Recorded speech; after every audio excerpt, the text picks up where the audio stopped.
Uma vez eu estava em uma reunião de pastores e eu acredito que os pastores que estavam ali eram homens piedosos, preocupados com seus filhos. E aí, de repente, cada um começou. A gente chegou a um momento ali da reunião em que cada um começou a contar um pouquinho da família, e aí um contou que o filho estava desviado, o outro do mesmo modo, e enfim, quase todo mundo, quase todos os pastores ali tinham uma história assim, de um filho desviado, na adolescência, dando algum tipo de problema. E eu falei, gente, isso é normal?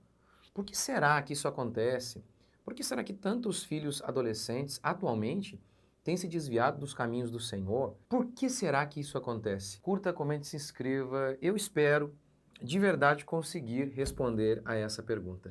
Curta, comente, me ajuda aí, me ajude, me ajude. Ajude a impulsionar o vídeo. Bora para mais um vídeo.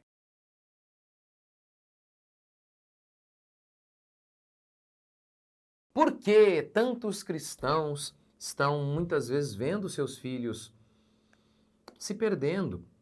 Ou então, o que nós devemos fazer para que eles não se percam? Você que tem um filho pequeno aí, o que fazer? Alguns elementos aí que eu acho que ajuda a explicar, inclusive no caso de pais que são piedosos. Porque muitas vezes já vem aquela acusação, né? Ah, não, isso aí tem a ver com pais que não educaram de maneira correta. O pai é falso em casa, então a mãe é falsa cristã, e aí gera isso. É óbvio que isso existe em alguns casos, sim. Mas existem também esses casos que o pai é piedoso, o pai ama a Deus e está fazendo o que ele acredita ali que é o melhor para os seus filhos. E mesmo assim, esse pai corre o risco de ver o seu filho se desviando. Mesmo assim, ele viu o seu filho se desviando. Por que isso acontece? Com certeza, um grande motivo é nós fomos ensinados de que a educação nas escolas é neutra. Não é. Não é. Não, e é isso que eu quero mostrar neste vídeo. A educação não é neutra. Então, o Woody Balkin, ele disse o óbvio. Não podemos continuar a enviar os nossos filhos a César para estudar e ficarmos surpresos quando eles voltarem para casa como romanos. Pense assim, você tem lá, coloca o seu filho numa escola, ele vai ficar lá 15 anos, com amigos romanos, professores romanos, e você falou para ele se submeter e ir lá para aprender. Com quem? Com o romano do professor. E depois a gente fica surpreso com o fato de que a mentalidade do nosso filho não é mais uma mentalidade de cristãos, mas de romanos. Isso é meio óbvio, mas é exatamente isso que os crentes estão fazendo. Deixe-me dar alguns argumentos para mostrar que a educação nas escolas ela não é neutra e, infelizmente, até muitos colégios cristãos se perderam completamente, infelizmente. Deixe-me dar o primeiro argumento.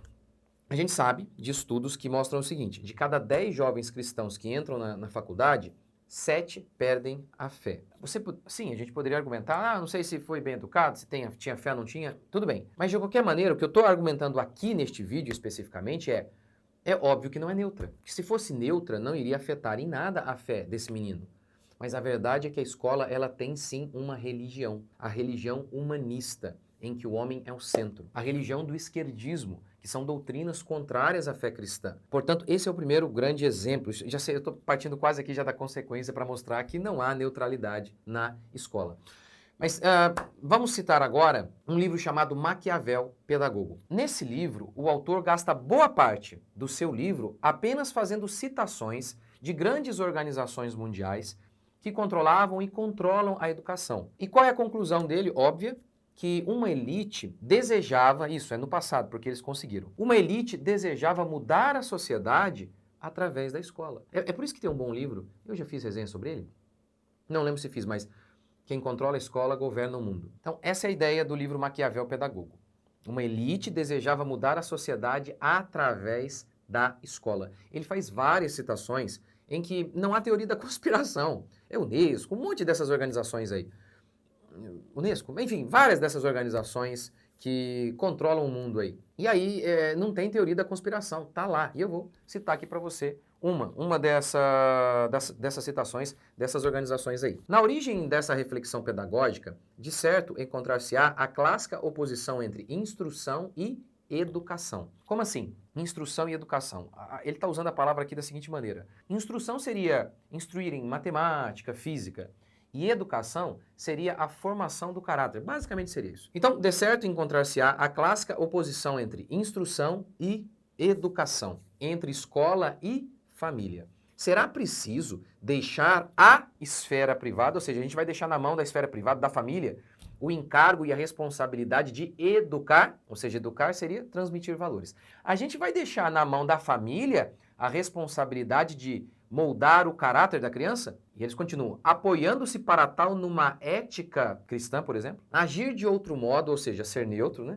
Agir de outro modo não seria romper, agir de outro modo, não sendo neutro, né? Agir de outro modo não seria romper com a neutralidade da escola, com a sua função essencial de transmissão de conhecimentos objetivos? Ou seja, a função da escola não é ser neutra e apenas dar conhecimentos objetivos como matemática, física? Não é essa a função da escola? Se a gente ficar querendo moldar o caráter das crianças, nós não estaremos fugindo da nossa missão neutra? E eles respondem, contudo, a escola não pode limitar-se a ensinar matemática. De maneira implícita ou explícita, ela é portadora de valores e os transmite. Não tem teoria da conspiração. Está lá no livro do Pascoal Bernardin, página 65, Maquiavel Pedagogo. Vamos lá, olha o que eles estão dizendo. A escola deveria transmitir valores morais e uma visão de mundo ou apenas ensinar matemática e gramática? A resposta que damos é apenas uma, sim. Temos valores que precisam ser transmitidos e não podemos deixar isso nas mãos das famílias. É assustador, mas é isso que eles estão dizendo. Vamos lá, outra citação para mostrar que a escola não é neutra.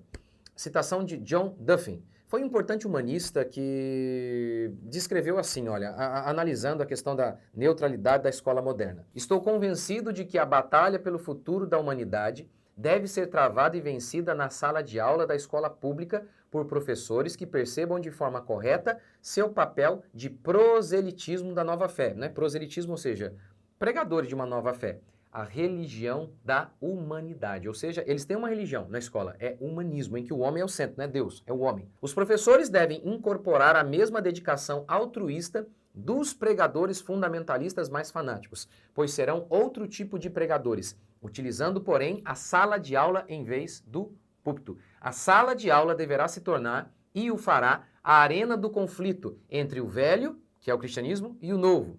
O corpo em putrefação do cristianismo, com todas as suas misérias e males adjacentes, e a nova fé do humanismo.